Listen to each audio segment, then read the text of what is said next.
Assalamualaikum warahmatullahi wabarakatuh. Alhamdulillahi rabbil alamin. Salatu wassalamu ala asrafil anbiya'i wal mursalin wa ala alihi wa sahbihi rasulillahi ajma'in. Pertama sekali, marilah kita panjatkan puja, puji, syukur kita kehadiran Allah Subhanahu wa taala, karena Allah telah memberikan kita kesehatan sehingga kita dapat melaksanakan pembelajaran pada hari ini. Salawat dan beriringan salam, marilah kita saling kepada junjungan alam Nabi besar Muhammad sallallahu alaihi wasallam, karena beliau telah merubah pola pikir umat manusia dari pola pikir jahiliyah ke pola pikir Islamiyah seperti yang kita rasakan sekarang ini. Yang saya hormati Bapak mata kuliah Hukum Maritim, dan yang saya banggakan teman-teman PMK 1 angkatan saya.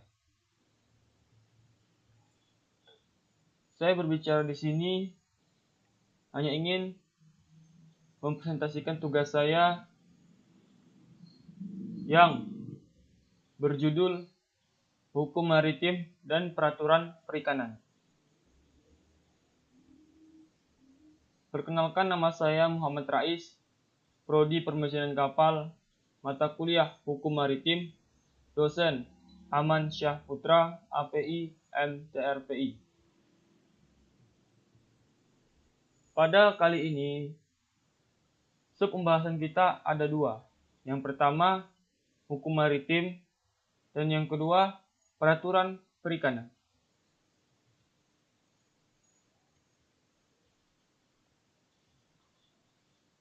Apa sih hukum maritim? Hukum maritim atau maritime law adalah hukum yang mengatur tentang pelayaran dalam arti transportasi laut dan kegiatan yang terkait dengan pelayaran atau kenavigasian, baik yang termasuk hukum perdata maupun hukum publik. Hukum maritim jika ditinjau dari tempat berlakunya, maka ada dua penggolongan, yaitu hukum maritim nasional dan hukum maritim internasional. Pertama, hukum maritim nasional adalah hukum maritim yang diberlakukan secara nasional dalam suatu negara. Untuk di Indonesia, contohnya adalah A. Buku kedua KUHD tentang hak dan kewajiban yang timbul dari pelayaran. B. Buku kedua bab 29 KUH pidana tentang kejahatan pelayaran. C. Buku ketiga bab 9 KUH pidana tentang pelanggaran pelayaran. D. Undang-Undang Nomor 21 Tahun 2001 tentang pelayaran. E. Peraturan Pemerintah atau PP Nomor 7 Tahun 2000 tentang kepelautan. F.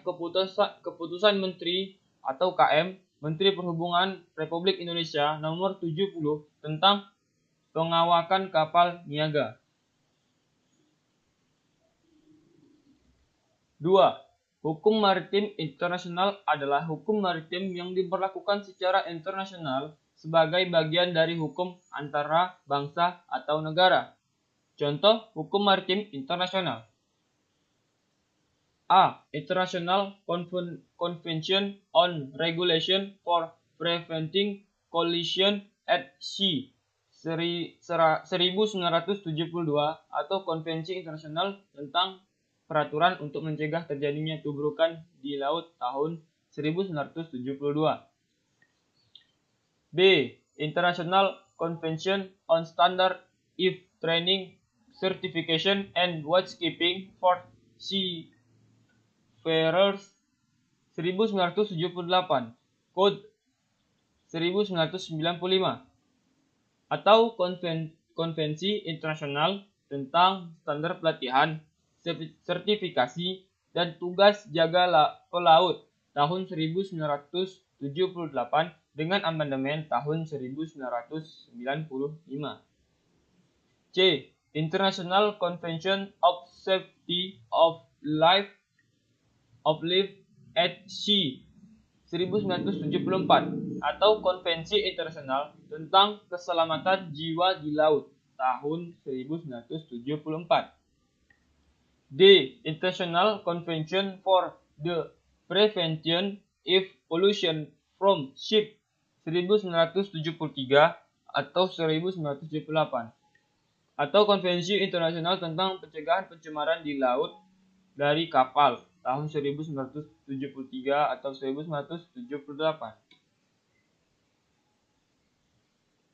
E.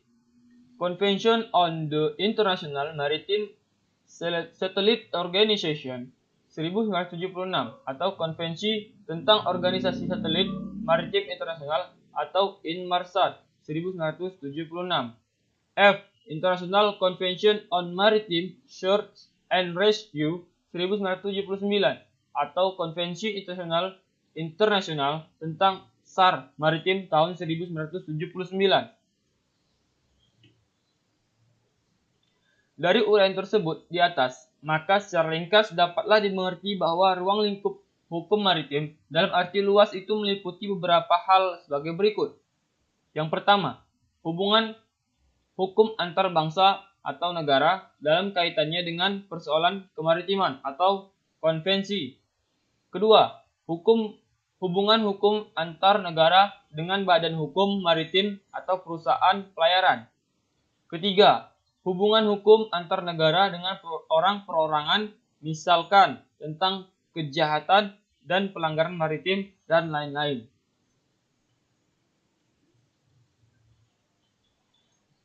Tujuan hukum maritim antara lain: A. Menjaga kepentingan tiap-tiap manusia dalam masyarakat maritim supaya kepentingannya tidak dapat diganggu. B. Setiap kasus yang menyangkut kemaritiman diselesaikan berdasarkan hukum maritim yang berlaku. Sub kedua tentang peraturan perikanan.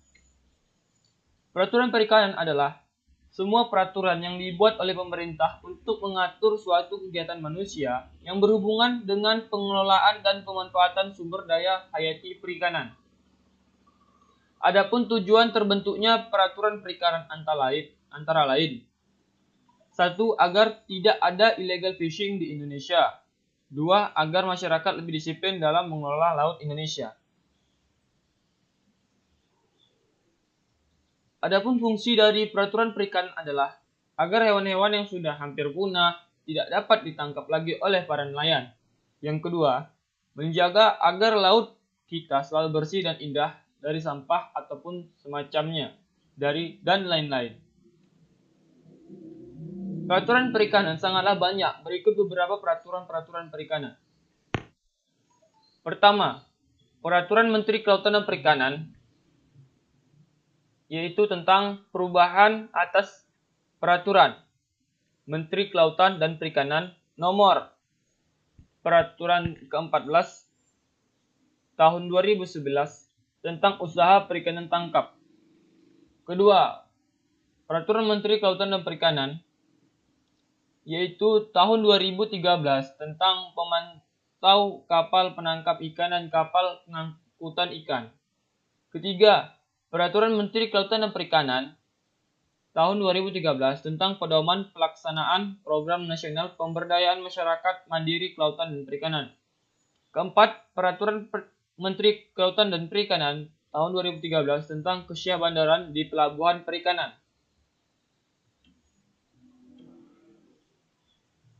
Kelima, Peraturan Menteri Kelautan dan Perikanan tahun 2013 tentang pedoman pengembangan usaha bidang perikanan berbasis kelompok masyarakat. Keenam, Peraturan Menteri Kelautan dan Perikanan tahun 2013 tentang keprotokolan. Ketujuh, Peraturan Menteri Kelautan dan Perikanan tahun 2013 tentang presensi elektronik di lingkungan Kementerian Kelautan dan Perikanan. 8. Peraturan Menteri Kelautan dan Perikanan tahun 2013 tentang sertifikat asal rumput laut. Peraturan Menteri Kelautan dan Perikanan tahun 2013 tentang pengendalian mutu mutiara yang masuk ke dalam wilayah negara Republik Indonesia. 10. Peraturan Menteri Kelautan dan Perikanan tahun 2013 tentang standar kompetensi kerja khusus perencanaan pengelolaan kawasan konservasi perairan, dan lain-lain.